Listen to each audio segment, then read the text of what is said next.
Alô galera, Vasco Análise aqui, Marcelo falando. Segundo vídeo de hoje, dia 27/9, sexta-feira.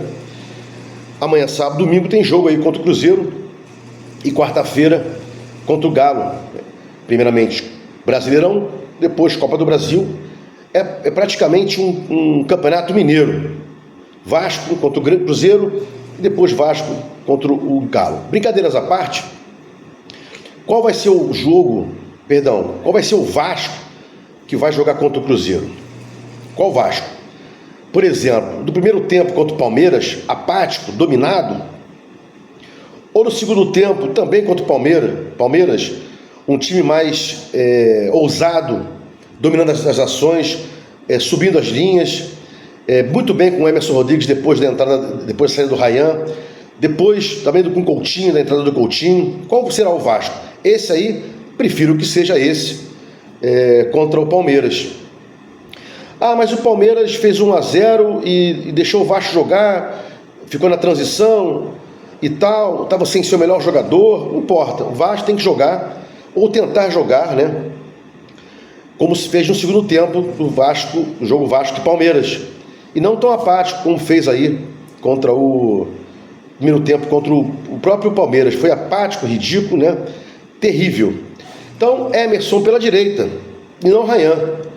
Emerson é mais profundidade por fora, Ryan tende a cortar um pouco por dentro. Lembra do gol contra o Flamengo?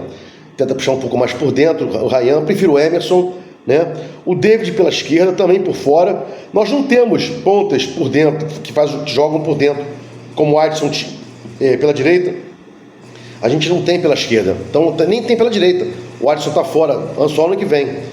Maxime poderia jogar nessa posição, poderia fazer um dos pontas por dentro, organizando o meio de campo ali, sendo um ponta na transição ofensiva e na defensiva, fechar o meio, ajudando a criação, ajudando o Coutinho ou o Payet. Já vamos chegar lá nesse assunto. Não sei, vai jogar como volante, terceiro homem de meio de campo, a gente não tem notícia, fica aqui só a especulação. E a gente sabe que o Maxime, né, vendo os lances dele, escutando gente que viu ele jogar lá no campeonato respectivo, acho que ele é bom, tem bom passe, é um jogador que sempre está presente, corre bastante, não se omite do jogo, pode jogar tanto de volante como terceiro homem de meio de campo, e também já fez algumas vezes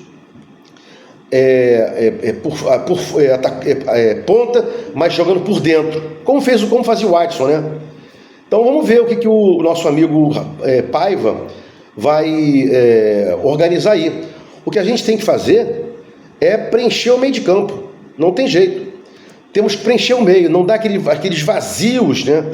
Aquelas transições ofensivas rápidas que chegavam na cara dos nossos zagueiros. Repito aqui, né? Reitero, contra Fortaleza, Atlético Goianiense e agora no último jogo da Copa do Brasil, o adversário contra o Furacão. Muito difícil ali. Foram 6 jogos onde o Vasco, nesses 6 tempos, né? Foram 6 jogos, 2, 4, 6. Nesses 12 tempos, não sei nem se jogou 2 tempos melhor que o adversário. Foi um show de horrores essa preparação aí, trancos e barrancos, né? Então vamos ver o que a equipe voltou a evoluir, né? E não só ficar passando na sorte, trancos e barrancos, pênalti, né? Hugo Moura e Cocão têm observado que eles estão dando bote por vezes lá na frente. Então eles estabanados, querem dar início a alguma transição, dão um bote mais à frente, às vezes são driblados ou a tabelinha, e aí cria-se um buraco entre eles, que estão na frente, e os zagueiros.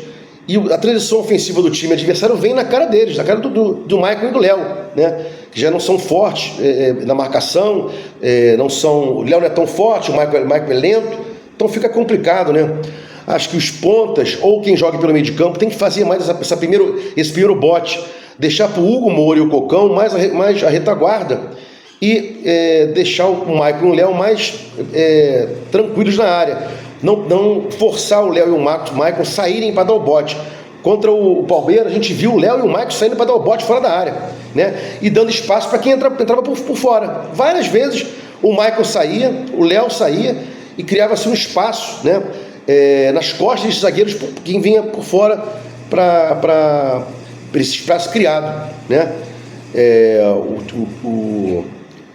O Diniz não vai estar em campo, mas sabe disso aí, acompanha o Vasco, tem uma ótima leitura, já foi o técnico da seleção brasileira, foi tirado de lá, né? Foi retirado de lá, mas é um grande técnico. Ainda bem que não vai estar em campo, porque os técnicos não é só escalar não, é também ver o jogo, né, lá em loco, modificar e tal, muito importante isso aí, né? Bom, acho que o Ryan pode ficar um pouco no banco. Meus inscritos aqui reclamam, você não gosta do Ryan? Claro que eu gosto do Ryan, só que no momento de insistir com ele, nervosismo contra o Furacão, deu aquela cotovelada, foi expulso, depois entregou lá contra o Palmeiras. Calma, vai vender, vai. Quer vender agora desesperadamente? Então dá uma carga no Leandrinho. Já falei sobre esse vídeo aí, né? Calma, a gente tem que pensar em pontuar, e os caras querem vender, como qualquer empresa faz, né? Compra e venda. O clube, em tese, né, é um comprador e vendedor de jogadores, um formador e vendedor de jogadores, não tem jeito. Até o próprio Palmeiras aí, né? Hendrick e tal, tem outra aí na agulha, vendeu para trás pra caramba, Flamengo vende. Então é isso aí, não tem jeito, a gente não vai ficar criticando aqui, tem que vender, mas tem que vender com calma e não colocando o jogador repetidamente para aparecer e para ser vendido. Calma, o Vasco não pode ser prejudicado. O Vasco está sempre acima das vendas, né? Bom, seguindo aqui, Couto vai de cara ou o Payet vai de cara no jogo? Acho que já poderia colocar o Coutinho de cara, né? Fez um belíssimo jogo no segundo tempo quando entrou pelo Palmeiras, contra o Palmeiras, assim como o Emerson Rodrigues também. O time melhorou demais quando o Coutinho entrou e quando o Emerson entrou. Quando eles entraram, né? O time melhorou demais, ficou com uma transição rápida, ofensiva mais rápida, mais compacto também. E não só porque o Payet estava jogando mal, mas o Coutinho entrou bem.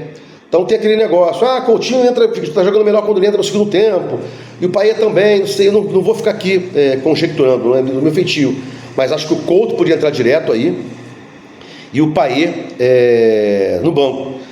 Ele vem jogando no 4-3-3, né? Hugo Moura, Cocão e Coutinho, Emerson e David recompondo por dentro, e o Verratti lá, né, nesse 4-2-3-1 aí, não tem jeito, é o que o Rafael Paiva vem colocando. Eu vou falar aqui o que eu quero, tem que falar sobre o que o cara vem colocando aí dia a dia, não tem jeito.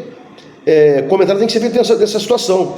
Como é que o Paiva trabalha? Assim, então vamos comentar com relação ao que o Paiva trabalha. Linha média sempre, nunca linha baixa, pelo amor de Deus, você fica mais longe do gol, são 2 terços para você caminhar no campo, né?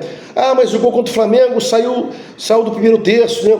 A gente estava com a linha baixa, blá blá blá, mas tinham 4 jogadores que vieram do banco e chegaram 5 lá na área do Flamengo, né? Pumita, Ryan, Emerson, Couto e esses 4. E o Verratti já estava em campo, chegamos com 5 caras na área do Flamengo, mas não vai ser sempre que vai acontecer isso. Vai acontecer aí 2, 3, 4 vezes por jogo no máximo. Essa transição da linha baixa é muito complicada, né?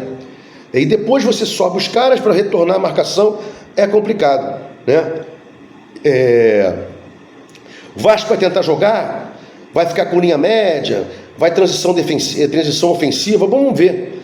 Acho que o Vasco tem que continuar na evolução, mantendo o que o Paiva vem colocando em campo, para de ficar mudando para lá e para cá. Queria ver muito o Maxime jogando, né? Talvez um 4-4-2, colocando ele no meio de campo, sendo o terceiro homem para ajudar o Coutinho ou o Payet, tirando o Emerson ou o David. Acho que poderia tirar o David, deixar o Emerson e o Verratti, ou depois botar o David, né? Depende do jogo. O Vasco tem que jogar, sempre tem que jogar, né? E para fechar aqui, Vasco tem que jogar, tem que atacar também. Essa história de saber sofrer, essa expressão aí, eu sempre digo que vou estudar a origem dela para não errar, mas eu tenho certeza que a origem dela foi ou o Muricy ou o Tite, tá mais até pro Tite, né? E aquele cara ele também usava demais. Saber sofrer é se defender, mas atacar também. Então o Vasco tem que saber sofrer, se for o caso, né? Mas atacando, não só ficando lá atrás, porque só se defender não faz gol. Bom, vamos esperar domingo aí, né? Um bom jogo contra o Cruzeiro. Otimismo esperançoso eu tô. Se gostou do meu comentário aqui, se inscreva no meu canal Vasco Análise, dá um like para mostrar o YouTube engajamento, sininho para receber do YouTube as notificações quando meus vídeos forem ao ar. Vasco Análise, fique com Deus e até o próximo vídeo.